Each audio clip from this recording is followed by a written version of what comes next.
안녕하십니까. 언제나 소비자 편에서 방송하는 콘스탄트 김의 티스와 함께 돈 버는 아카데미. 이번 시간에는요, 돈 버는 상속. 만약에 태아인 상태에서 상속이 일어났다. 이랬을 때 태아는 인적 공제 등을 받을 수가 있을까요? 여기에 대해서 알아보도록 하겠습니다. 자, 상속이 일어나면요, 상속세에 인적 공제를 해주는데 자세히 알아보도록 하겠습니다. 보시는 바와 같이요, 자녀 공제를 해줍니다. 자녀는 동거를 하던 동거를 하지 않던 관계없이 한 명당 5천만 원을 공제해주고 있습니다. 그 다음에 미성년자도 공제를 해줍니다. 그래서 상속인, 배우자 제외죠. 물론 배우자가 미성년자인 경우는 극히 드물겠습니다만은요. 상속인 및 동거 가족 중에 만 19세 미만 미성년자 수 곱하기 매년 1천만 원을 곱해주고요. 19세까지의 자녀 연수까지 곱해주면 되겠습니다. 그 다음에 연로자 공제가 있는데요. 동거 가족 중 만 65세 이상 1인당 5천만 원 공제해줍니다. 배우자는 제외합니다. 그 다음에 장애인 공제가 있죠. 상속인 및 동거 가족 중에서 장애인 수 곱하기 매년 1천만 원 곱하기 성별, 연령대별, 기대 여명까지의 자녀 연수를 곱해주면 되겠습니다. 이때 기대 여명은요, 국가 통계 포털에 들어가셔가지고 국내 통계, 주제별 통계, 보건, 생명표, 완전 생명표를 보시면 되겠습니다. 그런데 이러한 인적 공제는요, 향후에 공제 금액을 상향 조정할 것으로 보입니다. 자, 그렇다면요, 연로자 공제의 사례를 들어보도록 하겠습니다. 만약에 만 65세 이상 부모님이라고 하죠. 두 분이 계시다. 그러면 얼마를 공제받을까요? 당연히 5천만 원 곱하기 2명. 그래서 1억 원을 공제받을 수가 있습니다. 그리고요, 장애인 공제도 알아보도록 하겠습니다. 장애인 한 명이 있습니다. 그런데 기대 여명까지 자녀 연수가 65.4년이라고 하겠습니다. 그러면요, 65.4년이라는 소리는요, 66년으로 계산합니다. 그렇기 때문에 매년 1천만 원 곱하기 66년 하면 되겠죠? 그래서 6억 6천만 원을 공제받을 수가 있습니다. 자, 다음은 자녀 공제도 알아보도록 하겠습니다. 성년 자녀가 3명이다. 그러면 각각 5천만 원씩 3명이니까 1억 5천만 원을 공제받을 수가 있습니다. 그렇다면요, 자녀 공제와 그 자녀가 미성년자일 때 공제 금액을 알아보도록 하겠습니다. 미성년 자녀가 2명입니다. 8.2세와 5.3세가 되겠습니다. 이랬을 때 공제액은 얼마가 될까요? 당연히 자녀 공제는요, 5천만 원씩 2명 1억 원이 되겠고요. 그 다음에 8.2세 된 아이는요, 19세까지 11년 남았거든요. 그래서 1억 1천만 원을 미성년자 공제를 받을 수 있고요. 그 다음에 막내 같은 경우에는 14년 정도 남았죠. 그러다 보니까 1억 4천만 원, 토탈 3억 5천만 원을 공제받을 수가 있습니다. 그런데 만약에 자녀가 장애인이라면 어떻게 공제를 받을 수 있을까요? 당연히 장애인 공제를 받겠죠. 자녀 공제도 받을 수 있고, 그 다음에 미성년자라면 미성년자 공제도 받을 수가 있습니다. 따라서 세 가지 다 중복 공제가 가능한데 사례를 통해 알아보도록 하겠습니다. 자, 장애인이다. 그러면 5천만 원 공제 받고요. 그 태어난 지 몇 개월 안 됐다. 그러면요, 1억 9천만 원이라고 하는 미성년자 공제 받고요. 근데 장애인이다.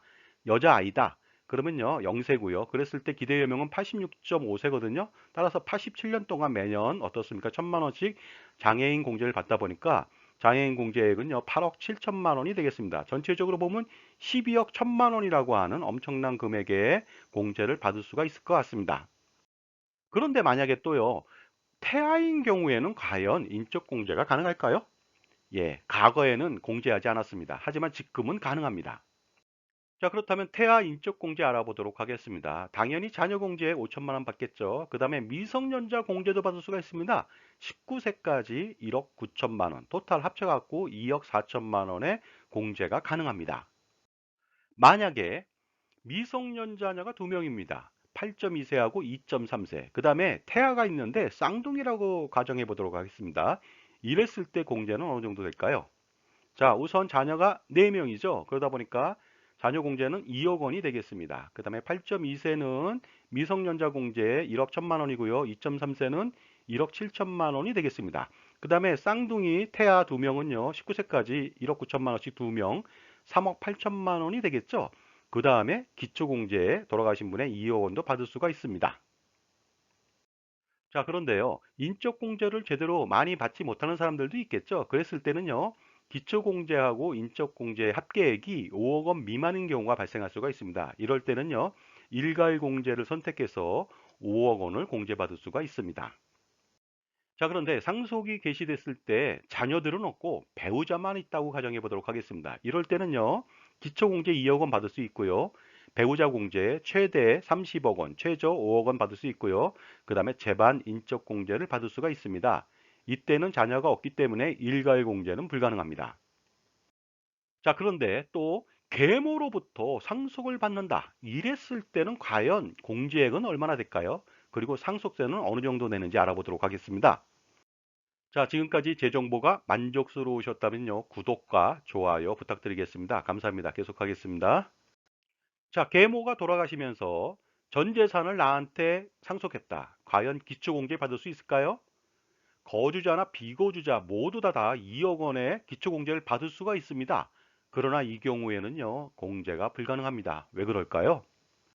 그리고 일괄공제 5억 원을 받을 수 있을까요? 불가능합니다. 왜냐하면요, 계모와 나는 직계 좀비속 관계가 아니기 때문에 일괄공제, 자녀공제들은 받을 수가 없다는 뜻이 되겠습니다. 그래서 계모가 돌아가셨을 때 나한테 전액에 상속을 한다. 이랬을 때는요, 계모와 나는 직계 좀비속 관계가 아니기 때문에 상속인이 아닌 사람한테 모두 다 재산을 유증했거든요. 이런 경우에는 모든 공제를 받을 수가 없습니다. 왜냐하면요, 상속공제 한도에 걸리기 때문에 그렇습니다. 상속공제 한도에 좀 알아보도록 하겠습니다. 상속세 과세가액에서요, 상속인이 아닌 자한테 유증, 사인증여를 한 재산가액이 있으면 그걸 빼줍니다. 그 다음에 상속인의 상속포기로 그 다음 순위에 상속인이 상속받는 재산의 가액도 빼주고요. 그 다음에 상속세 과세가액에 가산되는 증여재산 있지 않습니까? 그것에서 증여재산 공제를 뺀 가세표준 금액은 빼줍니다. 예를 들어서 그렇다면요.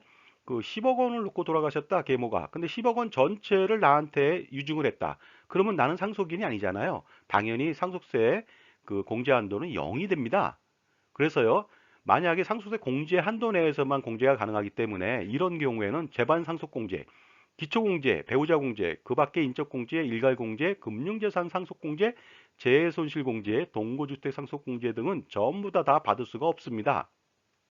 따라서 상속공제 한도가 0이 되기 때문에 각종 공제는 적용이 불가능합니다. 그래서 계모가 남겨주신 10억 원은 나한테 10억 원 전체를 유증했기 때문에 한도가 0이 나오고요. 10억 원에 대한 상속세는 2억 4천만 원이나 나옵니다. 그렇다면 상속공제를 최대한 받고 그 다음에 상속세를 줄이는 방법은 없을까요? 있습니다. 먼저 양자가 되면 되겠습니다. 근데 양자가 안 됐다. 그랬을 때는요. 사전 증여 전략으로 5억 원을 증여했다. 그러면 9천만 원의 증여세가 발생하고요. 다시 5억 원 남은 것을 상속받는다. 그러면 9천만 원의 상속세를 내다 보니까 전에 2억 4천 대비해서 6천만 원 정도는 줄일 수가 있을 것 같습니다. 그리고 다양한 상속증여 절세 스킬, 절세 전략을 세울 필요가 있습니다. 그런데 이런 것은 언제 하면 좋을까요? 바로 지금 하는 것이 절세의 지름길이라고 말씀드릴 수가 있고요. 그럼으로써 컨설팅을 통해서 수억 원 내지 아니면 수십억 원 아니면 그 이상의 상속세나 증여세를 절세해 보시기 바랍니다. 자, 지금까지요. 상속 시 태아와 계모의 공제 사항에 대해서 알아봤습니다. 감사합니다.